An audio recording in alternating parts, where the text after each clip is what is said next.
नमस्कार, अपना उत्तराखंड में स्वागत है आप सभी का। मैं हूं आपके साथ ऋचा सिंह। ब्रिटिश शुरुआत करते हैं इस वक्त की बड़ी खबर के साथ। तो इस बीच खबर आ रही है टिहरी से, जहां पर एक पति ने अपनी पत्नी की चाकू से मारकर हत्या कर दी है।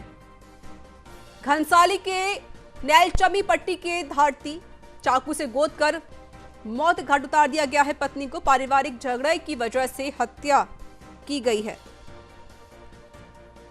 पुलिस ने मौके पर पहुंचकर पति आरोपी को गिरफ्तार कर लिया है और शव को पोस्टमार्टम के लिए भेज दिया गया है। आरोपी के खिलाफ पुलिस ने 302 के तहत मुकदमा दर्ज कर दिया है। ये बड़ी खबर आपको बता रहे हैं टिहरी से, जहां पर पति ने पत्नी की हत्या कर दी। घनसाली के नैलचमी पट्टी के हाड़ती गांव में सनसनीखेज वारदात को अंजाम दिया गया।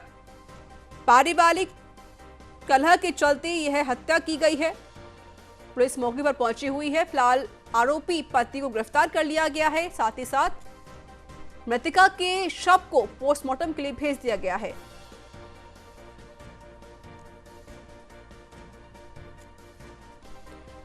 तो वहीं पर पुलिस ने आरोपी के खिलाफ 302 के तहत मुकदमा दर्ज कर लिया गया है और पूरी जांच पड़ताल की जा रही है। फिलहाल पति से पूछताछ जारी है। तो पारिवारिक कलह के चलते एक पति ने अपनी ही पत्नी की चाकू से गोदकर हत्या कर दी। पुलिस मौके पर पहुंची हुई है। पुलिस ने आरोपी पति को गिरफ्तार कर लिया है और साथ ही साथ मृतका के शव को पोस्टमार्टम के लिए भेज दिया गया है।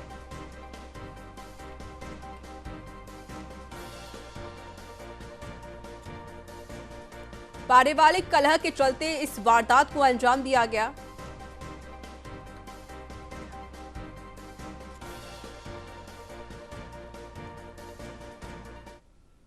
चलिए खबरों में आगे बढ़ते हैं। देहरादून में मुख्यमंत्री त्रिवेंद्र सिंह रावत ने सचिवालय में सितारगंज चीनी मिल के संबंध में बैठक ली और इस बैठक में अधिकारियों को आगामी पेराई सत्र तक सितारगंज चीनी मिल दोबारा शुरू करने के निर्देश दे दिए हैं। वहीं सीएम ने कहा कि सितारगंज में निर्मित इंफ्रास्ट्रक्चर का सही उपयोग होना चाहिए। इससे गन्ना उत्पादकों को गन्ने की बिक्री में परेशानी नहीं होगी और बाकी लोगों के रोजगार भी बढ़ेंगे। वहीं बैठक में विद्यालय, ग्राम्य विकास एवं पलायन आयोग के उपाध्यक्ष, मुख्यमंत्री के तकनीक सलाहकार समेत कई लोग मौजूद रहे।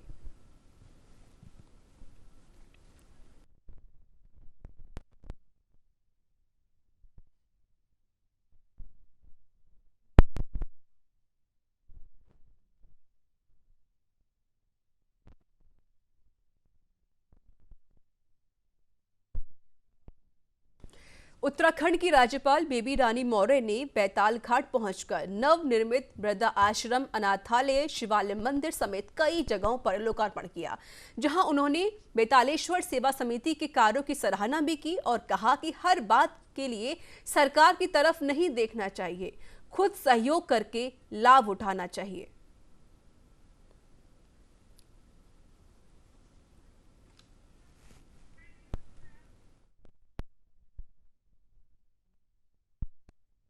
ये शुरुआत हो गई है। अभी ये मुझे बता रहे थे कि एक विद्यालय का भी इन्होंने आधारशिला रखी है, तो वो भी बन जाएगा अगले साल से। तो जो बच्चे बाहर पढ़ने जाते थे वो यहीं पढ़ेंगे। इसके अलावा जो वृद्ध हैं हमारी, जो भी भाई बहन हैं, उनके लिए भी आश्रम बना रहे हैं। महिलाओं के लिए ट्रेनिंग सेंटर खोल दिया है और इसके अलावा मंदिर भी इन्होंने अपना बनाया है। इसको डेनाई डेयरी तो पहले से चली रही है इनकी। उत्तराखंड के शहरी विकास मंत्री और उधम सिंह नगर जिले के प्रभारी मदन कौशिक ने रुद्रपुर स्थित जिला कार्यालय में कार्यकर्ताओं के साथ बैठक की। बीजेपी कार्यालय पहुंचने पर कार्यकर्ताओं ने उनका जोरदार स्वागत किया। वहीं बैठक में कई कार्यकर्ताओं ने अफसरशाही हावी होने की बात करते हुए अपनी नाराजगी भी जाहिर की। तो वहीं कार्यकर्ताओं को आश्वासन देते हुए मदन कौशिक ने कहा कि जल्द ही अधिकारियों के साथ बैठक करके सभी दिक्कतों का हल किया जाएगा।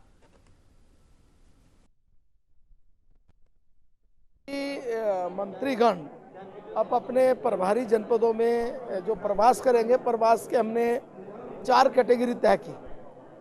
पहली कैटेगरी है कि वो सभी अपने जो मंडल या मंडल से ऊपर के कार्यकर्ता उनके साथ बैठेंगे, क्या समस्याएं हैं वो सारी समस्याएं नोट करने के बाद फिर अलग से जो विभागों के साथ बैठना है, जो मंत्री जिस विभाग का होगा उनकी बैठक करेंगे।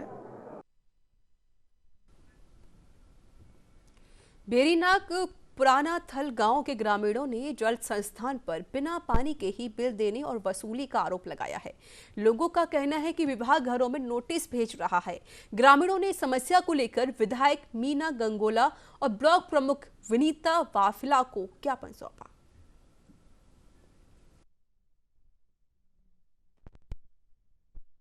पानी तो ये काफ़ी लंबे टाइम से चला था।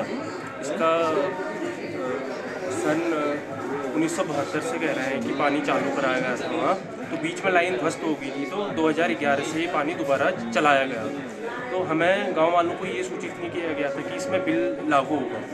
तो इन लोगों ने अभी 2011 से बिल लागू करवाया और अभी हमारे घर में सीधे वसूली के लिए बिल भेज दिया है।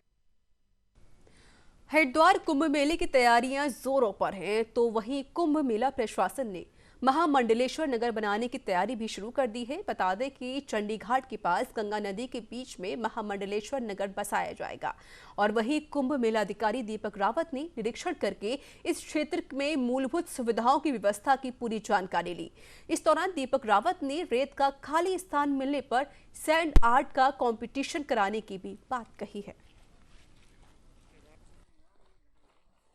मात्र यहाँ पे जहाँ तक भूमि तैयार करने की बात है, सिर्फ झाड़ी कटान का ही कार्य है, जो बड़े आराम से केवल 2 दिन में ही हो सकता है। और उसके बाद हमारी गौरीशंकर सेक्टर में बिजली का काम पहले से चल रहा है। आईवेल्स और ट्यूबवेल्स बहुत पास में है, तो पानी का संयोजन बड़ी आसानी से हो सकता है।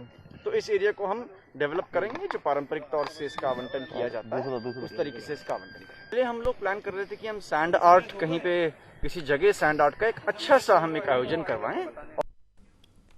तो वहीं नैनीताल में 72वां गणतंत्र दिवस सादगी के साथ मनाया जाएगा। गणतंत्र दिवस पर आयोजित होने वाले कार्यक्रमों में सामाजिक दूरी, मास्क, सैनिटाइजर जरूरी होंगे। कार्यक्रमों को लेकर अपर जिलाधिकारी SS जंगपांगी की अध्यक्षता में एक बैठक की गई।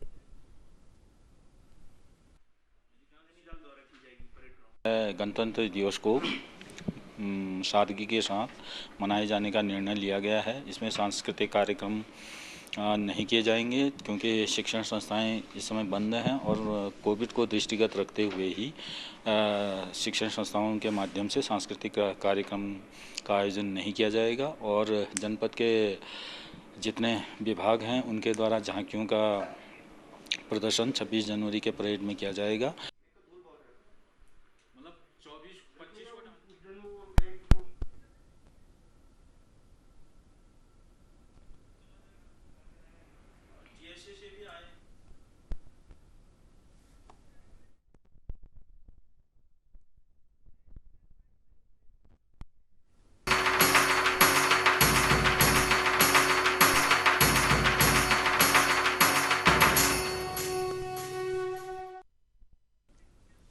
ब्रेक के बाद स्वागत है। चलिए खबरों में आगे बढ़ते हैं। देहरादून में जनपद पौड़ी के एकेश्वर ब्लॉक में प्रदेश के पर्यटन मंत्री ने 750 से अधिक कोरोना वॉरियर्स को सम्मानित किया।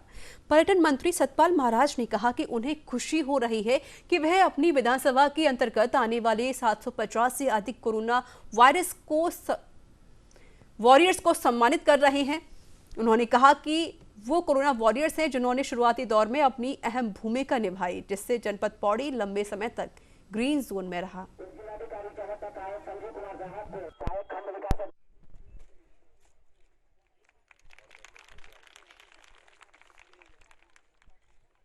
फ्रंट लाइन में स्वास्थ्य विभाग हो गया, आशाएं हो गई, आंगनबाड़ी हो गई, राजस्व विभाग हो गया, ग्राम सभा प्रधान हो गए हमारे।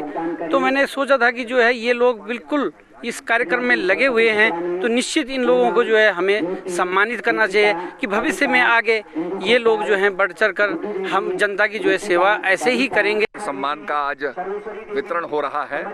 इसके अंदर हमारी जो आशा कार्यकर्त्री, हमारे तहसीलदार, हमारे फ्रंटलाइन वॉरियर्स जो रहे, हमारे हॉस्पिटल का स्टाफ रहा, नर्सेज रहे, डॉक्टर्स रहे, उसके साथ साथ जो एम्बुलेंस ड्राइवर रहे, सबको हम सम्मानित कर रहे हैं जिन्होंने कोरोना के खिलाफ लड़ाई लड़ने में पूरे देश की सहायता की है, पूरे क्षेत्र की सहायता की है। आज उनको हम सम्मानित कर रहे हैं। हमारे ब्लॉक प्रमुख पांथरी जी इसमें लगे हुए हैं, उनका ये एक कार्यक्रम था। उत्तराखंड में आए दिन फर्जी फेसबुक आईडी के मामले सामने आ रहे हैं। जहां कुछ दिन पहले उत्तराखंड के डीजीपी अशोक कुमार, सीएम के सलाहकार समेत कई बड़े लोग फर्जी आईडी का शिकार हो चुके हैं, तो अब कुमाऊं आईजी अजय रौतेला की फेसबुक आईडी हैक होने का मामला सामने आया है। अज्ञात व्यक्ति ने उनकी आईडी हैक करके उनके दोस्तों और रिश्तेदारों से रुपए मांगे हैं। जानकारी के मुताबिक अज्ञात व्यक्ति ने उनकी फोटो लगाकर उनका अकाउंट बनाया और लोगों से पैसे मांग रहा है। और इसी तरह हैकर ने एडवोकेट अरुण भदौरिया से भी पैसे मांगे हैं। एडवोकेट अरुण का कहना है कि उनको भी आईजी के नाम से फ्रेंड रिक्वेस्ट आई थी और उस व्यक्ति द्वारा उनसे पैसे मांगे गए, जिसके बाद फेस आईडी का खुलासा हुआ।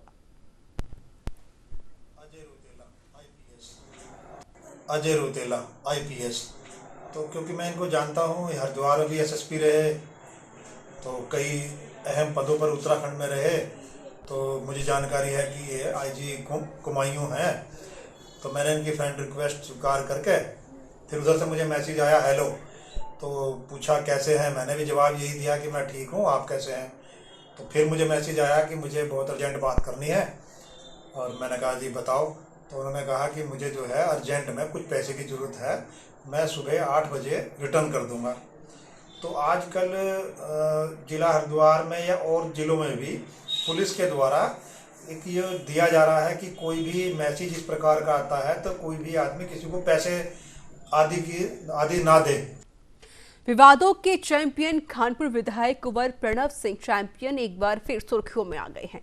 सोशल मीडिया पर चैंपियन को लेकर एक वीडियो वायरल हो रहा है, जिसमें कुंवर प्रणव सिंह का मुनीम यानी संजय अग्रवाल और उसका बड़ा भाई किसी अज्ञात स्थान पर बैठे हैं और दोनों भाई रो रहे हैं। इस दौरान वे चैंपियन की दबंगई की कहानी भी सुना रहे हैं। कैसे चैंपियन ने पूरे परिवार को अपना कस्बा रातों रात छोड़ने को मजबूर कर दिया। उधर इस मामले को लेकर विधायक चैंपियन से फोन से संपर्क किया गया, तो उनका कहना है कि संजय अग्रवाल द्वारा उनके साथ बड़ी धोखाधड़ी की गई है। अब वह मतलब का ड्रामा कर रहे हैं। तौजी ने बनवा रखी दुकान में उनके पैसों से ही उन्हें भगा के हमने कहा भी रिश्ते बना मेरे पास आज भी मौजूद है। मगा साहब इनके जो 20-30 हज़ार रुपए इनके दे दो, ये इनके एडजस्ट कर रहे हैं, किसी कोई एडजस्ट नहीं होते। उन दुकानों में आज तक कनेक्शन नहीं हुई, नहीं इनसे कनेक्शनों के पैसे लो। अब बताओ साहब मैं किस दोबारा कनेक्शनों के पैसे ले लूँ उनसे विचारों से, जब मैं कनेक्शन करा के देंगे। तो अब उनके पैसे भी मैं हड़पना चाह रहे और 1-1.5 करोड़ रुपया नाम लगा। कितना बता रहे 10 साल का 15 साल का किराया, और मैं खुद नाम लगा कुछ अध्यक्ष भी हूँ। कोई कैसा मेरे पे नहीं आया। खाते चेक कराओ, उनके पिताजी के नाम राम लगे खाते हैं, इससे चेक करा लो कहाँ पैसा जाता था कहाँ नहीं।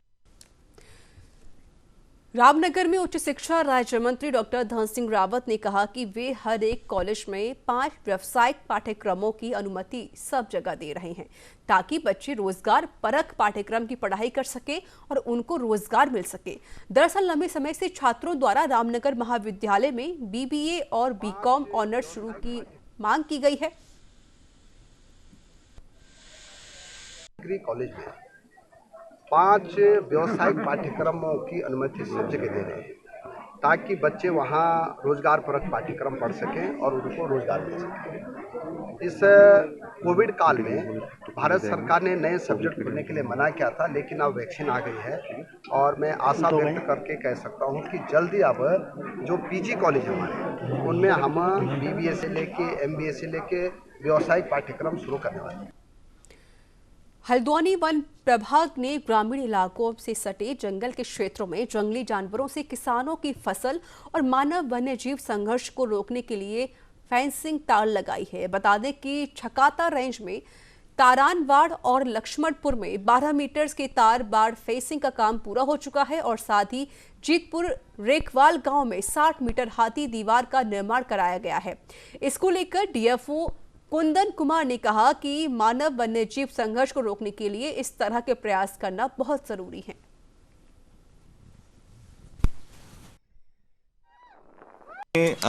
हमारे जो वन क्षेत्र के आसपास जितने भी गांव हैं जहां मानव वन्यजीव संघर्ष के प्रकरण देखे जा रहे हैं, तो उसमें हमने सबसे पहले सारदा रेंज में हमने पिछले साल करवाया था, जो हमारा गेंडा खाली और आम बाग इस तरह के जो गांव हैं, तो वहाँ पे हमने टेंटिकल सोलर फेंसिंग करवाई थी। इसके बाद हमने अभी छकाता रेंज में जो हमारे 2 गांव हैं, ये तारनबार और लछमपुर, यहाँ हमने करीब 1200 मीटर की सोलर फेंसिंग कराई है, टेंटिकल सोलर फेंसिंग कराई है। तो इसी के साथ अपना उत्तराखंड में इतना ही। देश दुनिया की तमाम खबरों के लिए देखते रहिए न्यूज़ इंडिया। नमस्कार।